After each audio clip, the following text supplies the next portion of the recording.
आज के इस तज्जिये में हम एक बड़ी ही जबरदस्त और सोचने पर मजबूर कर देने वाली तहरीर पर बात करने वाले हैं। ये तहरीर आज के दौर में लिबास, हमारी जाती आज़ादी और सोसाइटी के रवैयों के हवाले से कुछ बहुत ही बुनियादी सवालात उठाती है। हम सभी ने ये जुमला कहीं ना कहीं तो सुना ही है कि भाई जमाना बदल गया है, अब लिबास की क्या अहमियत है ना। लेकिन जरा सोचने की बात है कि क्या वाकई ऐसा है।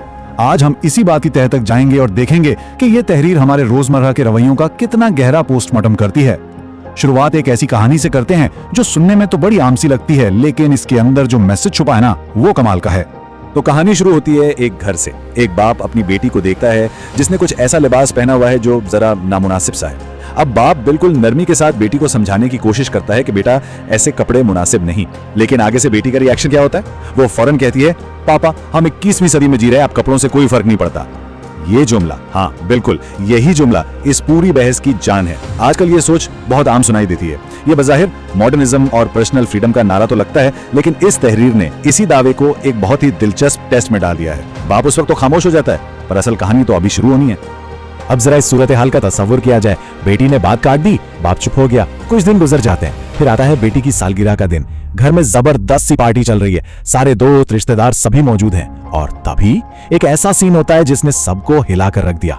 बाप अचानक पार्टी में एंट्री मारता है और पहना क्या हुआ है? सिर्फ एक बनियान और शॉर्ट्स। जी हाँ, बिल्कुल इसी हुलिये में वो सबके सामने आकर बेटी को हैप्पी बर्थडे कहता है और गिफ्ट देता है।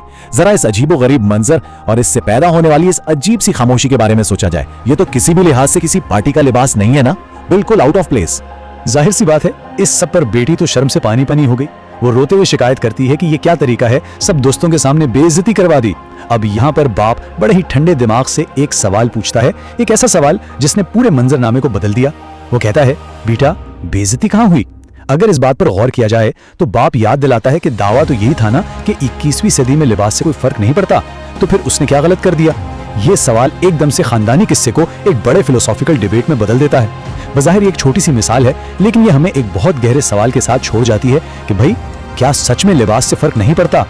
अगर हम इस दावे को जरा प्रैक्टिकल लाइफ के लेंस से देखें तो क्या नजर आता है? एक तरफ ये क्लेम कि 21वीं सदी में कपड़ों की अहमियत खत्म, और दूसरी तरफ ग्राउंड रियलिटी ये है कि सोसाइटी के रूल्स ने हर जगह के लिए एक ड्रेस कोड सेट किया हुआ है। ये तहरीर बड़ी खूबसूरती और न्यूट्रल अंदाज में इस बात को हाईलाइट करती है कि क्या ये 21वीं सदी वाला दावा रियल लाइफ में चल भी सकता है। हकीकत तो यह है कि आजादी का मतलब ये नहीं कि कोई बाउंड्री ही ना हो। कपड़े सिर्फ जिस्म छुपाने का नाम नहीं है, ये बाकायदा एक सोशल लैंग्वेज है जिसके अपने उसूल और कायदे होते हैं। इसी बात को मजीद क्लियर करने के लिए तहरीर में कुछ बड़ी ही प्रैक्टिकल और मजेदार सी मिसालें दी गई हैं। क्या कोई मर्द अपनी बीवी के कपड़े पहनकर बाजार जा सकता है? या चलें एक और मिसाल ले लें, क्या कोई वकील साहब अपनी बीवी का सूट पहनकर अदालत में जज के सामने बहस कर सकते हैं? जाहिर है सबका जवाब नहीं में ही होगा। हम सब जानते हैं कि ऐसा नहीं हो सकता, और ऐसी सैकड़ों मिसालें दी जा सकती हैं। ये रोजमर्रा की पाबंदियां, ये जो रूल्स हम सोचे समझे बगैर फॉलो कर रहे होते हैं, ये खुद इस बात का सबसे बड़ा सबूत है कि लिबास से फर्क पड़ता है, और भाई बहुत ज्यादा पड़ता है। और यही वो मेन पॉइंट है इस पूरी बहस का निचोड़। अगर सच में किसी चीज से फर्क ना पड़ता हो तो इंसान को उससे कोई टेंशन, कोई उलझन या कोई झिझक भी महसूस नहीं होनी चाहिए। अगर लिबास वाकई इतनी गैर अहम चीज होती तो इस बाप के बनियान में आने पर या किसी आदमी के लेडीज कपड़े पहनने पर कोई हैरान क्यों होता, किसी को शर्मिंदगी क्यों होती? लेकिन चूंकि ऐसा होता है, हमें झिझक महसूस होती है, तो इसका सीधा सा मतलब यही है कि यह दावा ही गलत है कि लिबास से फर्क नहीं पड़ता। कोई क्या पहनता है ये उसकी पर्सनल चॉइस जरूर हो सकती है, लेकिन हम उसकी सोशल इंपॉर्टेंस से नजरें नहीं चुरा सकते। अब हम इस डिस्कशन के दूसरे हिस्से की तरफ आते हैं, सेक्शन 8, जिसका उन्वान है दोहरा मेयार यानी डबल स्टैंडर्ड्स, जहां पर्सनल चॉइस और सोसाइटी की तनकीद को आमने सामने रखकर देखा जाएगा। यहाँ पर तहरीर एक बहुत ही जबरदस्त कंपैरिजन करती है।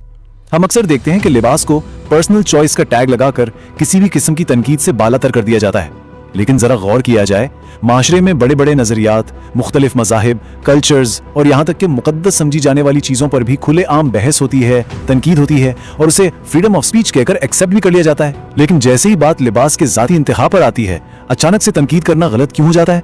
ये तहरीर बहुत ही लॉजिकल अंदाज में पूछती है कि अगर हर मौजू पर बात करने की आज़ादी है तो लिबास को इससे इस्तिस्ना यानी छूट क्यों दी गई है? ये वाकई एक ऐसा पॉइंट है जो आज़ादी राय के पूरे कॉन्सेप्ट को दोबारा सोचने पर मजबूर करता है। इसके साथ ही एक और बड़ा दिलचस्प मुशाहदा इस तहरीर में सामने आता है। होता क्या है कि असल प्रॉब्लम इख्तिलाफ राय नहीं है, असल मसला है ये डबल स्टैंडर्ड। जो लोग दूसरों के नजरियात पर तनकीद करते वक्त खुद को बहुत ब्रॉड माइंडेड और रोशन ख्याल दिखा रहे होते हैं, जब उनके अपने किसी जाती इंतखाब पर कोई बात कर दे तो वो एकदम से जज्बाती हो जाते हैं।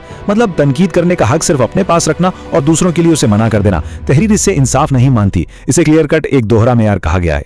चलें जी, अब हम इस तज्जिए के आखिरी और सबसे अहम हिस्से की तरफ बढ़ते हैं। उन्वान है इस्लाह का दुरुस्त तरीका, और इसमें बात होगी इस्लामी आदाब और हुदूद की। देखा जाए तो इस पूरी तहरीर में मॉडर्न दौर की सोच पर एक कड़ी तनकीद तो जरूर है, लेकिन ये बात यहीं खत्म नहीं हो जाती। ये तनकीद और इस्लाह का एक बाकायदा फ्रेमवर्क भी देती है। और वो फ्रेमवर्क क्या है? सबसे पहली बात, किसी को नीचा दिखाना या बेइज्जती करना इस्लाम में बिल्कुल मना है, स्ट्रिक्टली फॉरबिडन। तनकीद का ये मतलब हरगिज नहीं कि हम किसी की तजलील करें। अगर कोई बात समझानी है, कोई नसीहत करनी है, तो वो 100% अखलाक के दायरे में होनी चाहिए। गुफ्तगू में हिकमत यानी विजडम होनी चाहिए, और इन सबसे बढ़कर हर किस्म की बातचीत में एहतराम कायम रहना चाहिए।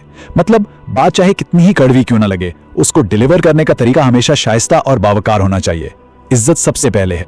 तो जनाब, आखिर में एक बहुत ही गहरा और सोचने वाला सवाल हमारे सामने आता है। मुआशरा इस जाती आजादी की चाहत और सकाफती इक़दार या हुदूद के दरमियान बैलेंस कैसे कर सकता है? इस पूरी डिस्कशन का मकसद कोई फतवा जारी करना या फैसला सुनाना बिल्कुल नहीं था, बल्कि मकसद उन उलझे हुए मुआशरती रवैयों को समझना था। Freedom of speech, personal choice, तनकीद करने का हक और एक दूसरे का एहतराम, ये वो चीजें हैं जिनके बीच एक हेल्दी बैलेंस बनाना हम सबके लिए सोचने का मुकाम है। ये तहरीर दावत देती है कि इर्द गिर्द के सोशल नॉर्म्स को जरा खुली आंखों से देखा जाए और सोचा जाए कि एक बैलेंस्ड और बावकार मुआशरा कैसे बन सकता है। यकीनी तौर पर यह एक ऐसा टॉपिक है जिस पर अभी सीखने और समझने के लिए बहुत कुछ बाकी है।